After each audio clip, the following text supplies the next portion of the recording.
the death penalty is another political agenda. Ohio fails to meet 93% of the guidelines set forth to ensure fairness and accuracy in a capital punishment system. I guess being innocent is a technicality. The regular public do not know that it costs more to execute someone. From a statistical standpoint, that we absolutely have executed innocent people. Well, since then, it has been determined that that was faulty science.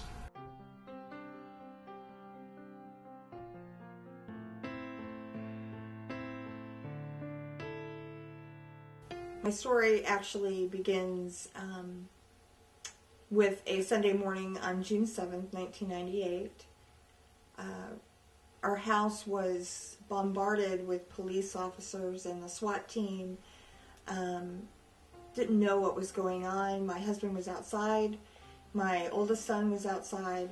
And my youngest son and myself were inside. And the deputies rushed in the door and began asking me questions and actually making my son and I go outside onto our porch. And he began by asking me what my mother's name was, and when I told him my mother's name, the deputy kind of went gray, and he's informed me that my mother had been murdered and my 6-year-old niece had been raped and brutalized, and was then saying that it was her uncle, my husband at the time, that was the one who did it.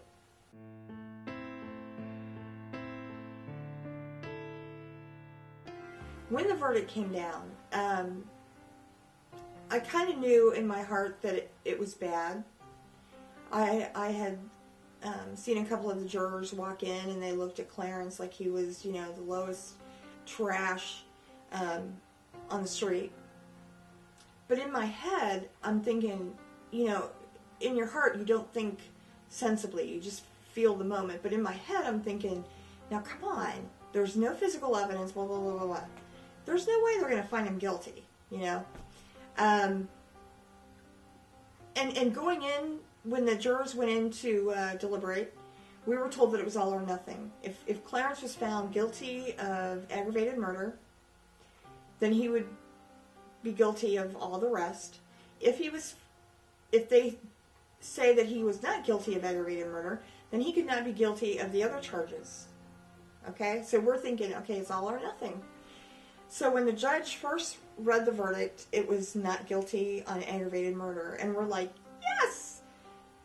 In the next instant, the judge says, I am not finished. Like, order in the court, I'm not finished. And we're all looking at one another like, what? Here they rewrote the indictment to include a lesser charge of murder so that they could find him guilty of everything else under the statute of aggravated murder. And the judge kept saying guilty to the charge of guilty. And I was just floored.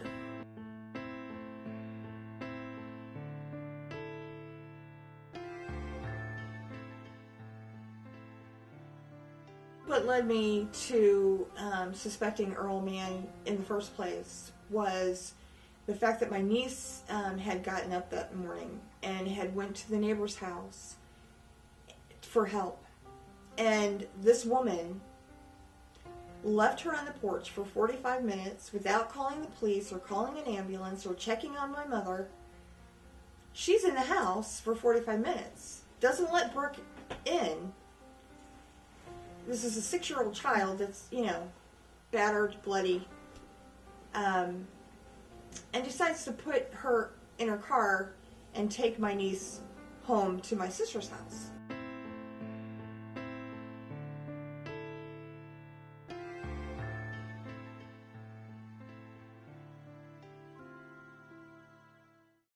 And I tell the director of the Innocence Project, I really think it is this guy. And, I have to do something. So I started writing Earl Mann letters in prison, hoping that he would lick the envelope and send it back to me and I'd have his DNA done. Well, that never came about. I don't know why. I think maybe he suspected something.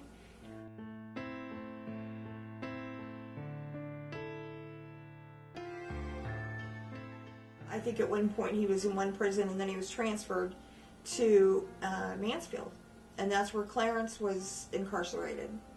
So I told Clarence, I said, the best piece of evidence that you could get would be a cigarette butt. He has the opportunity to pick up a cigarette butt from Earl Mann and kind of kept it hidden in his Bible for a couple weeks. I was at work one day, got a call from the attorney, and the cigarette butt from Earl Mann matched the crime scene evidence.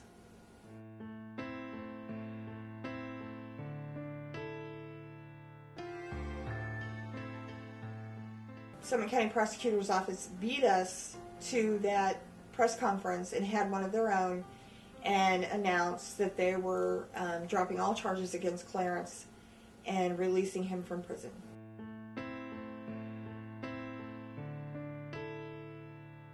Earl Mann, was finally charged and was facing the death penalty. That really put me on the fence because, on one hand, what he did to my mother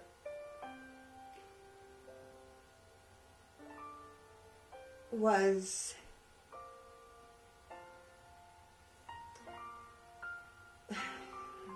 he was a monster. And the things that he did to my niece were monstrous. And in my mind, I was thinking, he did this, and he did this, and it's incomprehensible. And, should he die? And I'd have to say it a couple times, I did think that maybe he should. And I really wrestled with that fact. And then I come to the conclusion that I could not set a standard for one person and then have a different set of standards for another person. The state is saying you can't murder someone, you can't murder and rape someone. If you do, we're going to murder you. And that, to me, the double standard there, that's not a deterrent to criminals, to murderers. And it's been proven in a lot of studies that most people who commit murders and heinous crimes never think they're going to be caught. So they're not deterred from the death penalty. I think that the death penalty is another political agenda that the state has. We're tough on crime. You do this, this is what's going to happen. And then when it all boils down to, they're going to put this guy to death. They use it, to comfort the families. They say, we're going to put this man to death, and you're going to, all your troubles will be gone. All your thoughts about this case, you'll have closure then. Families don't, until later on, families don't realize that the death penalty goes on for 10, 15, sometimes 20 years in appeals. And it's constantly brought back up to the family. The family goes through the appeal process just as much as the inmate goes through the appeal process. And I think that the state uses this death penalty as a money saver. They're saying that, we can't afford to keep inmates in prison for life without some stipulation because we can't afford to keep them in there. Well, the regular public do not know that it costs more to execute someone than it is to keep them in there the rest of their life. What good is this doing? You know, this is punishing that person, but it's really not becoming what the state is wanting it to become. A deterrent, a money saver, a closure for the family. It's not doing that.